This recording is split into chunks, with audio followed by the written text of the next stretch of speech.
Creativity and community are absolutely vital in challenging times. Welcome to Syncreate, a show where we explore the intersections between creativity, psychology, and spirituality. We believe everyone has the capacity to create. Our goal is to demystify the process and expand the boundaries of what it means to be creative. We talk with visionaries and change makers and everyday creatives working in a wide range of fields and media, from the arts to science, technology, and business. We aim to illuminate the creative process from imagination to innovation and everything in between. I'm Melinda Rothouse, and I help individuals and organizations bring their dreams and visions to life.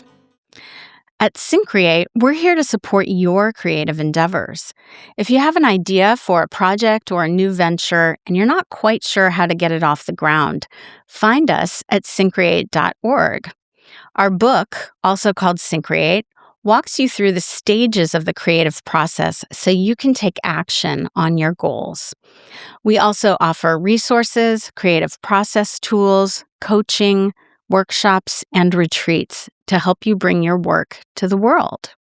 So, hey everyone, welcome back to the Syncreate Podcast, and I am here in the studio today with Grant Davis, who is the co-founder, co-owner of Record ATX, which is where we are today and where I've been recording the podcast for couple years now. Yeah, which has been wonderful because y'all handle all the technical stuff and I just get to come in and do my thing. And you're also very much behind the scenes of the show because you do most of the editing for the show and cut clips for me and stuff like that. So it's been great. It's gotten to the point where I don't even have to tell you anything anymore. You just it's perfect. You got it down. Well, thanks. Yeah. Thanks for having me. Yeah, absolutely. And you yourself are also a podcaster. You have a couple shows and you have the video editing stuff. So maybe tell us about your shows a little bit. Sure. So I got into podcasting in 2007. Okay. Kind of like the early days of podcasting when it was really done in people's garages or living rooms.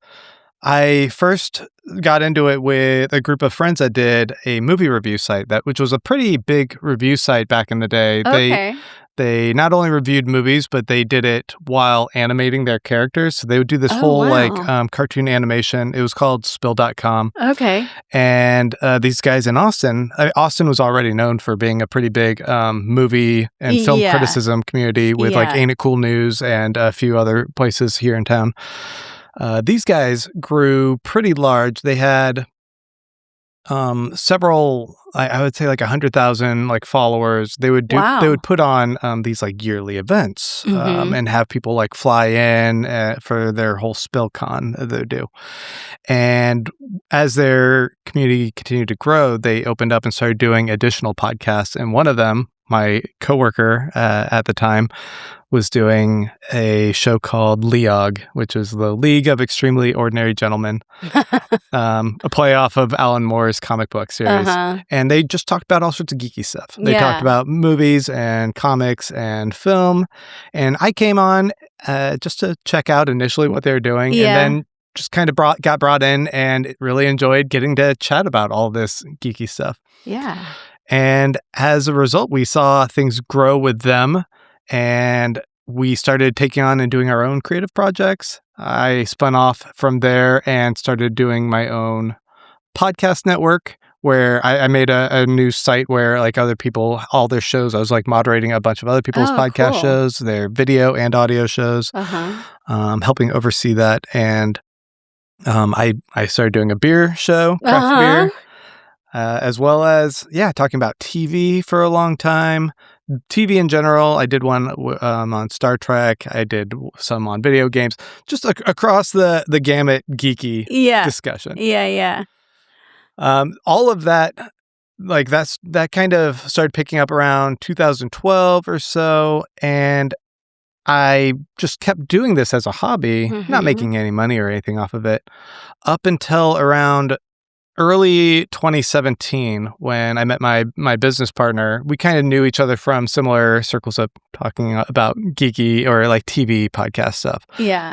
And I went to him and said, hey, I would like to do I have an idea for a business. And my initial business idea to him was I wanted to do a podcast convention here in town. Okay. We both would attend this festival called ATX TV Fest. And I just really liked the structure of how they managed everything. I was like, we could do the same thing for podcasts. And we know the people that already orchestrate all of that. We could start working with them and maybe pivot that into us doing a podcast version of that same kind of festival here in town. Nice. I think that Mike, my business partner, had a little bit more of a grounded concept. He's like, well, how about we start with a studio where we can record our shows from, and we're not recording in our garage or our basement or whatever. Yeah. And if we start small there, he knew a place where we could get really cheap rent here in Austin, and we could just kind of see how things grow from there. Yeah. And that's kind of how I tripped and fell into having a podcast studio. Yeah. And you were initially like on South Congress area? Right. Which is, it's a pretty hot area. It is, yeah. What we lucked into was he was a member of the church down there. Okay. I don't know if you remember that big A-frame church down there on South Congress. They had a building in the annex that had space. So we leased that out for a few nickels. Yeah. And it was great to have that as a setup space. In fact, it was larger than our current studio. Oh, really? The amount of space we had. The problem was here in Texas, if you can't control the AC, it's awful. Oh, yeah. AC Definitely was really bad. in the summertime, yeah. It's like, we can't really have, continue to grow as, when it's really hot and people are sweating while trying to record. Definitely. Yeah. So when did you move up to this space? We actually moved here near the tail end of the pandemic. Okay. We had to make a bit of a pivot during the pandemic to doing a lot of consulting for people recording from home. But people did still come into the studio, and we were trying to work with everyone's boundaries and have people recording in different spaces, all that. And then we just saw the opportunity that we should try and move up to closer to where both of us live anyway. Yeah. Driving through Austin downtown traffic is hell. But on top of that, being able to come up here to a tinier space that we could at least regulate everything was fantastic. Yeah. It worked out. We were afraid that business wouldn't follow us to the new location. We weren't sure if our clients would continue with us, but they did, and other people joined on too, and we got enough people that we felt secure even moving to our third location here, which is now we're operating 5 different studio rooms in here. Yeah. And they all have kind of their unique character. And anytime I bring anyone in here, they're like, wow, this is awesome. Yeah, I think it's the unassuming complex. You kind of drive through, you think it's kind of almost like a warehouse kind of area. And then you walk in here, it's like, oh, didn't expect that. Yeah. So do you know, offhand, how many shows you're kind of producing here at the moment? I mean, we have such a range. We have steady clients who come in, like yourself, who will record their show consistently and release weekly. Some people come in and we'll see them and they'll do a big batch run. Oh, yeah. So they'll record 8-10 episodes and then we won't see them for a few months. Yeah. And then they'll come back. Yeah. And then there's always the one-offs, people that are either testing out if they want to do a project like a podcast, video show, clips, whatever, or people from out of town. It's hard to gauge how many. I would say we have anywhere from 20 to 40 shows that are pretty regular. Consistent. Yeah. That I'd put on my Rolodex. Yeah, exactly. And we also recorded our Syncreate audiobook here. So that's a service that you offer as well. Yeah, it's one of those things where we recognize we have all the equipment to do it. And then spend a little bit of time just researching what all needs to go into making sure that we've crafted that and we've catered to what all the needs are of anyone recording an audiobook. And once we were able to confidently check that off, we started offering that to a few people. And then, now we do audiobook services as well. Yeah, which is super cool. And how many of the shows you do here are like audio only versus audio and video? Is it mostly video shows? It is mostly video. Yeah. We started off with audio only in our first location down south. And that was what we knew. Yeah. So we were comfortable doing audio only, getting cameras, understanding they can be complex. Sure. And running all of that, knowing how to turn around all of the files to people and deliver that. Those all came with a little bit of research and figuring out, like, is this viable and would people want it? Yeah. It turns out people pretty much primarily want it. Yes. Which is funny to me because I think that a lot of people who listen to podcasts, they will still go to YouTube and then just not even watch. Right. They'll listen on YouTube. Or Spotify now has video option, but you just still are only like listening while you're driving or whatever. Yeah. Yeah. But I guess the visual element, people like that. They can also use it for marketing for clips and everything else. Exactly. So it makes sense to have both. Yeah. And I mean, it seems to be a growing trend in podcasting to have a video component. Yeah, it's rare that we have people that do audio only. I would say we only have a handful that consistently record only audio here. Yeah. Yeah. So I'm curious about your perspective kind of behind the scenes as a video editor, audio and video editor. Like, I don't know, in your experience also as a podcaster yourself, like what makes a good show? Or like what makes engaging content and dialogue? I mean, it's tricky. It's initially figuring out your audience. Sometimes you can know your audience before you start a show, but sometimes along the way you have to figure out who your audience actually is once you've already started making a project. Yeah. And that can vary. And then once you if you like your audience and you want to continue going in that direction of the people that are engaging with you, figuring out how to best serve them, I think, with your content. I think a lot of people come into these shows not really sure what it is they want to do with their show. Yeah. And I guess maybe lacking a confidence in it makes them kind of give up a little too early before they've kind of gotten their feet under them and they've figured out like the direction of what they want to do with their show. Yeah. There's a lot of, like with new podcast launches, we'll recommend frequently to people that they do consider trying to record a batch of episodes before they start releasing. Yeah. Because that gives them a framework. Definitely. If you've done 4 to 6 episodes, you start getting a good feel for what's working for you and what isn't. Yeah. And then you can just kind of roll from there. Yeah. Like kind of doing a pilot series. I did that with my show. That was before I connected with y'all. But so speaking of the marketing piece, like I feel like for all artists and creatives across the board, that's often like the hardest piece, right? We can like create the content and put it out there and everything, but then how do we market it? How do we find our audience? How do we get the word out?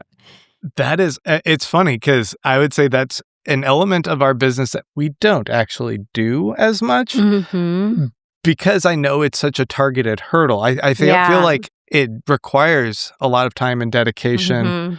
That's a whole other field. I know. Marketing. I know. The advice I always give to our clients, regardless of what their content is find your community, find it online, find it locally. If you're doing a show just for your local community, know how to target people within the area that are going to listen, and then deputize certain people to spread the word on your behalf of your show. Yeah. Make something that is valuable to them and that they want to pass along to others. Which, what happened is there was a big glut. Like everyone was making content. So it's, because it used to be like, to maximize your audience, you go broad. You make something as big and as wide appealing as it can be, just kind of like following the TV model. Right. And then it was like, oh no, there's all these like TV, there's all these channels.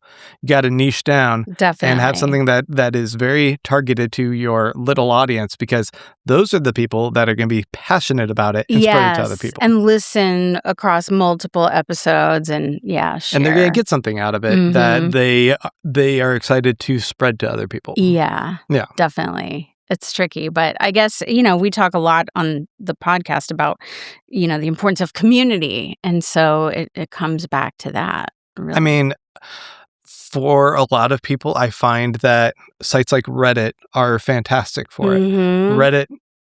Reddit can be a range of things. Yeah, definitely. But that is a product of having every possible type of channel and community all collected there. Yeah. But there are wonderful communities also there where there's people not engaged in trollish behavior or the drama that can also be associated with Reddit. Yeah. I do an audiobook podcast, and there is a fervent book community dedicated to that book. And that has been a great resource for interesting, for spreading what we're doing. I mean, I think the general rule of thumb is you don't try to market yourself too much there, but an initial post of awareness can go a long way with those people. And then you start getting feedback. Yeah. And you know what it is that they want you to deliver message-wise and what works for them. So in your experience with your shows, the book podcast or the beer podcast, like how have you adapted your show in response to like what listeners want? Sure. So the book podcast, I started off, the book series is called Dungeon Crawler Carl. It's a wacky premise. It's a guy who steps outside to rescue his pet cat out of a tree in the middle of the night, and the whole world gets destroyed by aliens. Then these dungeons open all over the planet, and you can go into the dungeon to compete in an intergalactic game show. Wow. If you want. It sounds a little Douglas Adams-ish to me. It is the next big thing. I'm pretty sure it is the next it's the next Game of Thrones, it's the next Stranger Things. Wow. It's been optioned already for TV by Seth MacFarlane. Okay. I think it's one of the books of the year on New York Times. Wow. So there's 7 books out, an 8th one's coming out pretty soon. And the community is just growing and growing. Amazing. When I started the show, it was me and a couple of buddies of mine that we've been podcasting since I first started podcasting back in 2007. And we started this just kind of keeping it to like 30-minute episodes, and we would just kind of lightly gloss over what's happening in a certain set of chapters and use that as a pivot point to just have a little bit of discussion on it. And I realized that people were just really hungry for much deeper dives than I was initially doing. Interesting. And people were catching stuff that we weren't talking about and like asking us to really like invest more. And once I saw that, I was like, okay, we can do that. I can make the pivot and really dive in on these books. Now, like each week, I make like much more detailed notes. I source information and comments from the community so they know that I'm listening to them and I'm interacting with them and engaging with them. And I try to incorporate them into the show. In fact, I have a segment where people who the platform Patreon where people can donate to help promote your show. People that have donated to a certain tier, I kill them off in a whimsical way, which is basically me writing fanfic each week that's incorporated into the end of our show. Oh, wow. And people have really enjoyed that. That's awesome. I mean, that's such a great example of a super niche, like people who are interested in this particular book series and like want to go really deep with it. And that's kind of awesome. Like that. Also, I feel like it's capturing something in the moment, too, because as soon as we released our first episode, the audiobook narrator caught notice of our show and said, wow, this looks really well produced. Like, because I own a studio, exactly. So I can make it look kind of good. And so he shared it, and then he reached out to us and asked if we'd be interested in interviewing him, which we were like, yeah, definitely. Wow. That pivoted to him reaching out to the author of the books and asking, putting us in contact so we could interview the author. Wow. Nice. And then it feels like I'm sometimes tripping uphill. the author of the book, we reached out to him because he's releasing a new book and he's doing a press tour for it. He's going to be here in Austin. So I said, hey, can we get tickets to attend that? And he's like, how about I'll do you one better? How about you moderate it? Wow. So now we're moderating his panel here in a couple of weeks at Trinity Church down in South Congress, or Congress, I guess. Wow, that's amazing. Yeah. So cool. I mean, that's a testament to just following your passion and your interests, right? It's been pretty fun. I feel like I started this studio alongside my partner with this intent that we would have this opportunity to make the things that we enjoy. Yeah. And then I kind of just got more focused on the business side of it for years. Yeah. I think we're like 7 years in, and I finally decided, okay, now I'm going to do like my own creative thing again. Yeah. And it's been pretty rewarding. Yeah. Because now I know how to do it from the side of, making these kind of shows all the time for my clients. Yeah. That's amazing. Yeah. Super cool. So in terms of like making, producing shows for clients, like, are you noticing any particular trends emerging at the moment in podcasting? I mean, we kind of touched on like there's kind of an oversaturation of podcasts. Right. I notice a lot more that businesses are getting into it as well. Businesses are marketing themselves frequently, and they're using podcasts as a shorthand business meeting in a way. It's actually pretty fascinating to see businesses do this, because what they'll do is they'll invite someone that they want to have a business meeting in to be on their podcast. Interesting. I don't know if they're as focused on getting big numbers, like a lot of people viewing and watching their show, so much as like, this is a business meeting, but under the pretense of it being within a podcast, I think you can have a 2-hour session where you're talking with someone, you really get to know them, and that allows that person to feel seen, feel listened to in the podcast, in a business environment, and it's kind of replaced going to the golf course in a way, I think, for a lot of people. So I see that a lot. And then I noticed that a lot of people have been recognizing the value of batch clip making. So people don't even necessarily come in to do a podcast. They'll just come in with a whole bunch of scripted podcasts. A lot of times people are doing this with AI, helping them out too, to generate a bunch of ideas. But they'll just sit down and they'll just record 30 clips in an hour using like a teleprompter and just talking right to the screen and just knock them out, and they'll have a bunch of marketing material for themselves that promotes whatever else they're kind of doing. Yeah, it's a great idea. And again, it makes it so easy to just come in, everything's set up, and you go. Yeah, that was the other big intent. Like, Mike and I both recognize all the things we used to do just to set up, and then to have to be in the room recording, and then kind of agonizing of, oh, is that still recording? Are we still good? Is this mic on? And losing stuff. We had a lot of failures along the way too, but we're like, well, no one else wants to deal with all the tech stuff. In fact, I don't. Right. Within the business relationship, Mike, my partner, he's the tech guy much more so. I handle like the business and financials and stuff, and he handles a lot of that more so. It's good to have a balance. It is. In a business partnership. It's necessary, but it's also like, once we recognize like we can provide something that like other people will find valuable, because they don't want to have to deal with that, and they just want to feel secure that like they're going to make their content, it's going to look good, and it's in trusted hands, people that care about it. That's just worked out well for us. Yeah, definitely. Okay, I have a question about social media. Okay. Which I think is always like a hot topic, right? So my initial producer, who I still consult with for this show, Mike Osborne, his kind of take on podcasting is that he kind of sees it as long form social media, which kind of, I think, ties in a little bit to the business kind of case use that you were just talking about. Yeah.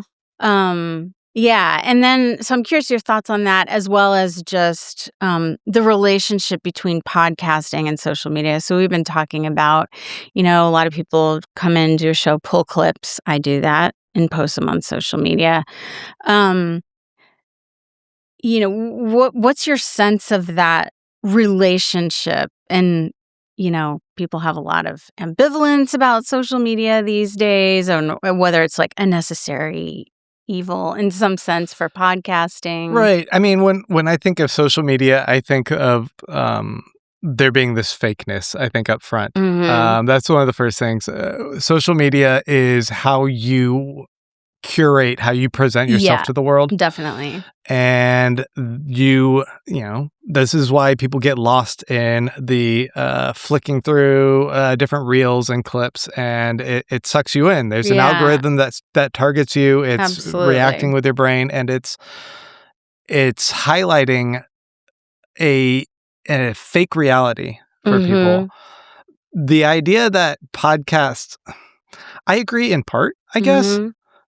There is a fakeness and a performative aspect to the conversation, because it's not like you and I are having a conversation without awareness that there's cameras on us. Course. I see a microphone here. Like I know that there's a way in which I'm talking probably a little bit more animatedly than I might normally or whatever.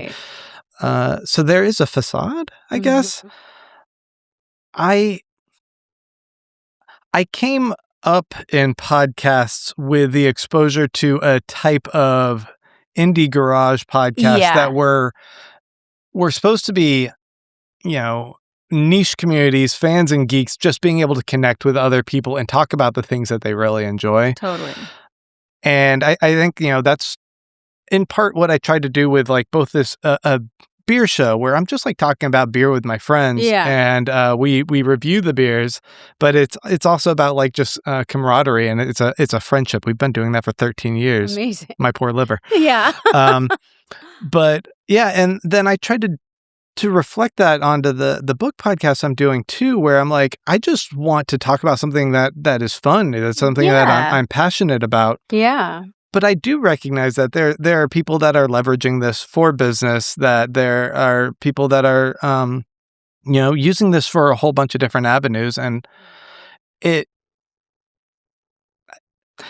don't know, like passion can be faked, I guess, to an extent. But I think a lot of viewing audience can see, like, if this is something you do genuinely care about, it's a lot of time and investment into it. And it is often for not so much return. Yeah. And I think there can be cynicism toward it in general, but I still kind of want to believe that this is an equal access opportunity for people to reach others in their community, and there's something beautiful in that. Yeah. I mean, there's something about the conversational quality about it.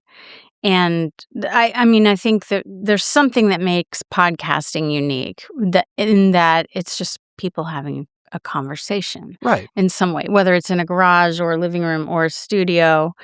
But, you know, I've had guests come in who were a little nervous about being in front of the camera and so forth. And they, you know, by the end of it, they were like, oh, that was really great. It just felt like we were having a chat, which is what I want. That's the goal, right? Yeah. That's the, we constantly have people come sit down and they're like, where do I look? Do I look at this camera? Am I supposed to look at this? I'm like, as best you can, ignore the cameras. This will fade away over time as you just get into actually having a conversation. Exactly. Like one of the things we notice when we have people record audiobooks with us is they'll be kind of stiff in that first chapter. And sometimes we have to have people who aren't used to reading like that, or just kind of loosening up and getting into the flow of reading their own books. Yeah. That we'll re-record that first one. Yeah. Because that first take isn't great. I remember hearing this with like screenwriting for TV, that people will write their first episode and then write that second episode and get rid of the first episode. Your second episode's now your first episode. Becomes the first episode. Because what you've done is a lot of unnecessary preamble or awkward, like kind of working out of the pieces of what you want to start doing. Yeah. And that second episode is where everything, you've hit the floor running. Yeah. So do you necessarily need that first one? I thought that's like fascinating, because I sometimes see that in podcasts too. Like you're working out in that first episode. What feels right? What are we doing here? Yeah. Yeah, exactly. I know when we recorded our audiobook, it was, it's a long day. Number one, we did ours all in one day. It was like 7 or 8 hours or something. And that's a lot. It's a lot to read. Fortunately, Charlotte and I, with our book, since we co-wrote it, we switched off. And you have a break. Yeah, and we had a lunch break in between, and then in between, each chapter or whatever. So that worked out really well, but I can imagine if it's just one person. I don't frequently see like people do such a like marathon recording. Yeah. I've had one client who came in and he recorded 8 hours straight of interviews. He was just one episode after another, and they're hour-long interviews. I never saw his energy dip. And I've seen him do it actually multiple times. This is a client that's actually like flown us out to some conventions he'll do. So we'll film him on location where he can meet up with a lot of people in the same business. Yeah. That type of energy I don't usually see. Yeah, especially with rare. audiobooks. Like you just find that your energy just kind of starts tapering because we naturally just get a little bit tired. Yeah, definitely. There's that whole other thing of like, no one likes the sound of their voice initially when they're hearing it on audio or podcast. Mm-hmm. But I think just like, I'm like, no, it's fine. It's weird to you, but it's fine to everyone else. But over time, reading a book, you start going, I don't know. I want a break. You can get in energetic dips and just start to stumble over your words. Yeah, and then you're doing a disservice to yourself if you don't have the energy for it. So just take the break. Yeah, definitely. So, well, this has been awesome. Thank you so much. I think we're sort of coming toward... sure there's much more we could talk about, but I'm curious, as you know, I like to end each episode with what I call a creativity pro tip. I do know. Yeah, so I'm curious maybe for people who are just starting out, maybe they're thinking about doing a show or they want to do a show and they're developing their concept or whatever, like some best practice. This can be an extended pro tip, but like some best practices for like what have you seen works well versus not well? Like what are some pitfalls to avoid and some strategies to take? Ooh, there's a lot. I know. We can have another 20-minute conversation on this. I'll try not to be too long-winded. Let's see. So when thinking about your product, you are in competition with a lot of other people. Mm-hmm. You might even find other people doing a very similar idea to the show that you want to do. Yeah. Quality matters. Yeah. You have people that are listening to you. Invest in equipment that's going to make it look good. Definitely. Make it sound good. That I think is very important.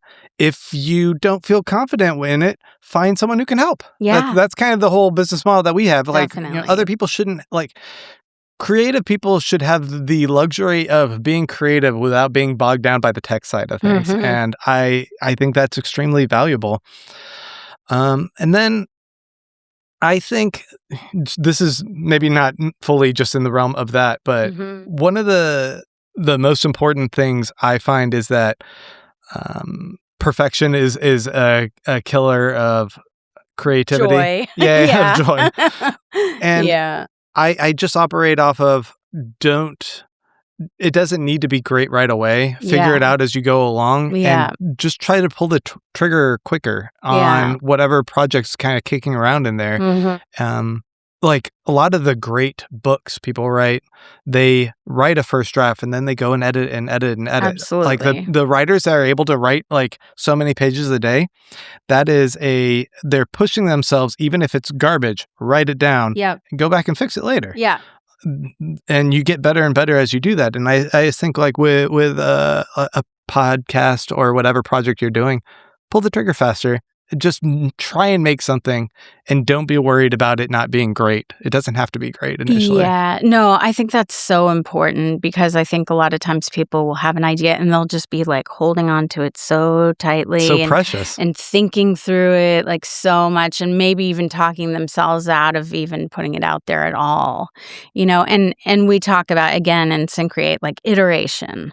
Like, we're always tweaking, we're always shifting, we're always adapting, and that's it. I think that when people become too precious about a single idea, they think that they won't have another one right after that. Yeah. But when they let go of it, that makes room for all the other ones to come in, and it always builds off of the other one. You're constantly learning, and your next idea might be even better. So yeah, put I it out think there. that's such an important point. It's like a faucet, maybe it's built up with sediment, but the more you run it, the cleaner the water comes out. It's not a pie, it's a faucet. Yeah, I like that. Okay. yeah. Mixing metaphors. But I think there is that fear, like, oh, I've only have a certain number of creative ideas or something. But my experience too is, the more you do, the more you kind of prime the pump, and then it's infinite. Definitely. It's not a scarce resource. Yeah. Yeah. Cool. Well, awesome. Thank you so much, Grant. Yeah, thanks for having me. It's been really fun. And, I usually at the end invite people, like if they want to know more about you, your shows, the studio, what's the best ways for them to find you? Oh, sure. If you want to check out our studio, it's recordatx.com. And my new book podcast that I'm doing is hellocrawlers.com. You can check it out there. Awesome. Cool. Thanks so much, Grant. Thank you. Find and connect with us on YouTube and social media under Syncreate. If you enjoy the show, please subscribe and leave us a review. We're recording today at Record ATX Studios in Austin with Grant joining us right here live in person. The podcast is produced in collaboration with Mike Osborne at 14th Street Studios. Thanks so much for being with us, and see you next time.